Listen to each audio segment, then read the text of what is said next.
Are you losing your passion and just doing enough to get by? For this week's Girl Talk, we share tips on how to avoid complacency. Oh, man.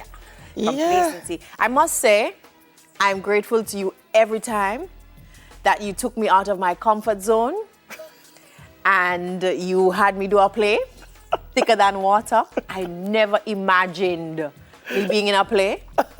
But, Delia, there were so many things that I learned from that experience.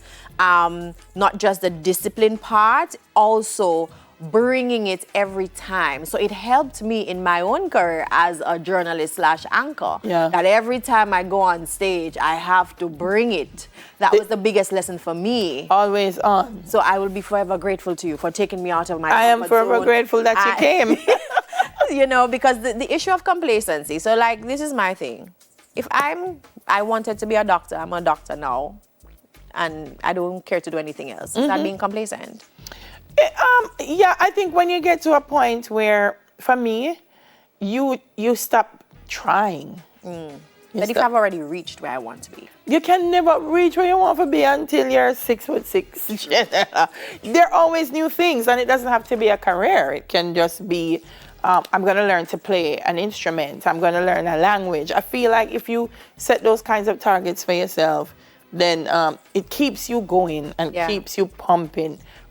Complacency too is you have an objective and you say, sure. The wall need painting, and you just go so. And you say, why do the stroke in one direction so it needs to, and you say, why the wall I go paint? Say no matter. So how do we avoid that? And I feel like COVID-19 has brought on some of that. Oh, yeah. Because people have become comfortable with not, well, some people are not comfortable. Some of it is just mental health too. You know, you stop pushing because what's the use?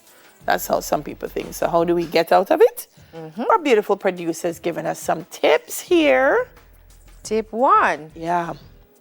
Start every day from scratch. Sustainable excellence is about getting better every day. Great performers don't think about past accomplishments. You're only as good as your last performance. Very important. They don't take days off when they show up to work. They come to work every day with the goal of getting better. Which takes me back to my point. Every day I was forced to bring it. It didn't matter what happened on opening night. You needed to maintain that energy. There's so much that you learn from theater, you see. I can't even begin to explain to you everything that I learned from that experience. So you see, people think the performing arts is just a hobby and fun. It helps our children. Performing arts should be a major thing in every school. Because see it here, you have to come every day with a goal of getting better. And that's what I took away from that. Correct. Every day, you wake up every day, I can't say, sure, I did that last week. So all right, every day, goal of getting better. Number 2. Yes, that's a very important one. Surrounding yourself with people who will tell you like it is. Successful people often attract followers who want to be associated with success but aren't willing to pay the price to achieve it themselves. Don't fall into the trap of surrounding yourself with persons who only tell you what you want to hear and feed your complacency. The entourage. Yeah, but and a lot of our DJs, music DJs, fall into that category. You go to a party, them have them friends stand up in front of them and them playing the same things over and over, and the friends say, yeah, and the whole party standing like this. Yeah. That's so boring. And it's something we're talking about coming out of this ban from the Broadcasting Commission. Right. That a lot of how music is played on radio is complacent. Right. It is complacent. We have a pattern, and I'm just going to play these songs because these are the popular songs. So let's play them every day, over and over. And that's not radio.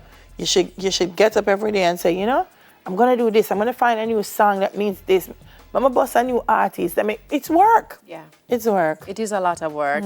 Let's look at number 3, focus on process instead of outcome. Very important again. People who focus only on outcomes may achieve limited success, but it will not be sustainable.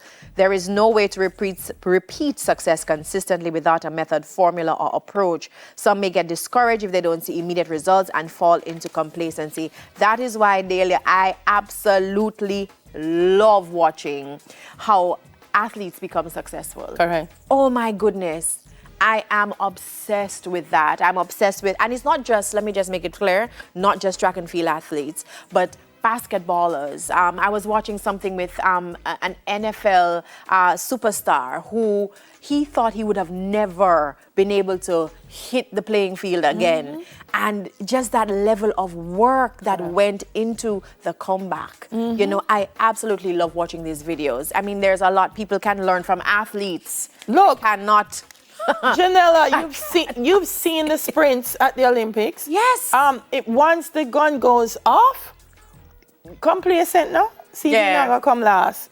Like literally, once the gun goes, well, even before, you know, in their whole training, because if they don't train hard when they get to the event, it won't happen. So this is it, the process leading into the outcome. The process. So they have to train hard because no way are you going to sprint at that velocity and not have trained for it. Yeah. So yeah. So I would encourage you, YouTube, okay, let's not just watch the music videos, but just look at some of these videos about how the athletes do things. I remember Artists, Bolt. you know? Yeah. I don't know if you saw I Am Bolt. I Am Bolt. What?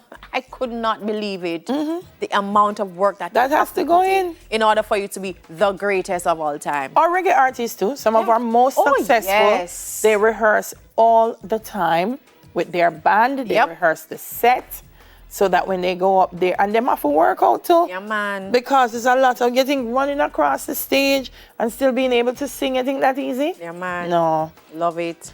4, boy, haven't we had to do this? Continuously learn and adapt. Many successful people and organizations rely on the same methods, that brought them to the top to keep them there. Not going to be possible. This is often the beginning of the complacency cycle. While you do need core philosophies and values, you must also adapt techniques and approaches to remain current with best practices and market trends. So Damien mentioned the waka. If you was a man where you cut the land with the machete, and you was the best machete cutter in the community, a man gonna get a waka. Yeah. The waka go outdo the machete. It go outdo the machete. So you need to go get the waka. There you go. And I love number 5. It says, excellent people are extremely driven. They do not work a 9-to-5 day, and often they endure long periods of time without what most people would call work-life balance. To reach the top, an imbalance may be necessary at times, but in order to avoid complacency, you must build in time for rest, relaxation, hobbies, reflection, and quality time with family and friends. This fuels necessary energy to continue to innovate and succeed. Otherwise, you become the proverbial hamster in the wheel. The wheel or the hamster ultimately breaks down. Let's talk about the 9-to-5. You know this, but I learned from campus very early that sleep is just a concept. But now, general researchers are saying sleep is critical to health. How much sleep?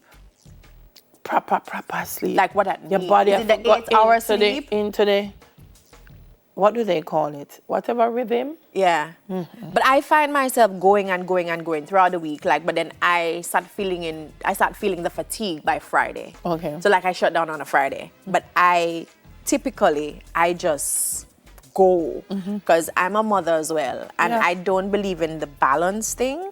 I think it is not, I don't think it's achievable.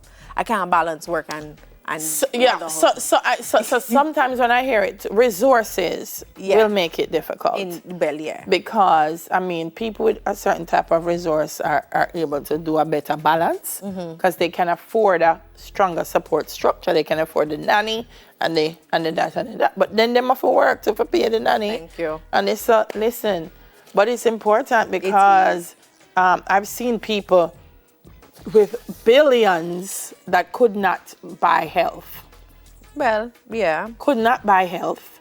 If they had money, they would be with us today. Trust me. But then you have to put in the work. You have to put in the work. Yeah. You have to put in the work, but you have to recharge the batteries. True. You have to recharge it, and you have to, because listen, if you don't recharge the battery, it's diminishing returns. You're trying to do it, but if you're tired, your brain not clicking as it should, so you're going to be making mistakes, or you're not going to be as thorough as you could be.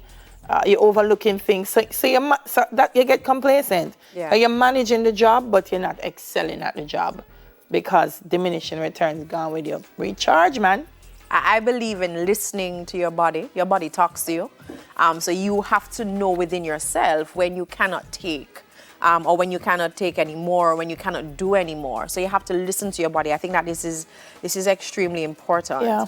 But And don't surround yourself with people who, and this was saying, people will tell you like it is, but also don't surround yourself with people who are themselves complacent. Yeah. Because they will tell you to be complacent. Like, you'll be working and then will say, Geneva, oh, you do so much work. Where you do so much work for? yeah. Where you do so much work for? Stop it. Geneva, you really gone back to school? Where you want one degree for? You're not already reading news on TV. Yeah? So if you surround yourself with people who are advocates of complacency, not gonna work. By the way, not to be confused with procrastination, because Oh, that's because that's a completely different topic. That's a whole cousin. Yeah. That's yeah. a whole cousin. Not to be confused, but yeah. Always push yourself. I believe in that. Always push yourself. Always, and I say to people, I never for one, and I know that you are like that, you don't take your viewers for granted. Oh. So every time you, whether it is here, whether it is the radio, whether it is on stage, you always try to give the best of yourself, and I think that is also very important. How do I raise the bar? I always think about that. And these are small ways that you can use to try to make yourself better at whatever it is that you do. Yeah. And it's not just work, by the way. I was gonna say that it's not just work. No, not just it's work. It's the spa day. Yes. That you should have. It's the nails that you need to do. It's Yeah. the food. It's the food you eat. Yeah. Because sometimes if you cook the food, believe you me, it's way more nutritious than some of them grab and go that you eat all the time. Right. So you have to, so the complacency in what you feed your body as well, and complacency with exercise. It's a challenge. And what you feed your mind as well. What you feed your mind. Yeah. What you feed your mind. So it's a mind, body, everything. You don't make her get up and walk tomorrow. Dayla, you sound like me. And then you say, but in all fairness, when I park at TVJ, I walk from the front, come round on the TV. That is walking. Fritz says no, it's walking. Then what did we fly? So says the man with the 10-pack. He has a 10-pack. We're talking about our director, guys. Listen, there was one time, I was a fitness buff, now I'm lazy, you see, Delia? Lazy complacency. But I'm going to try to do better. That's girl talk. That's it for our girl talk, folks.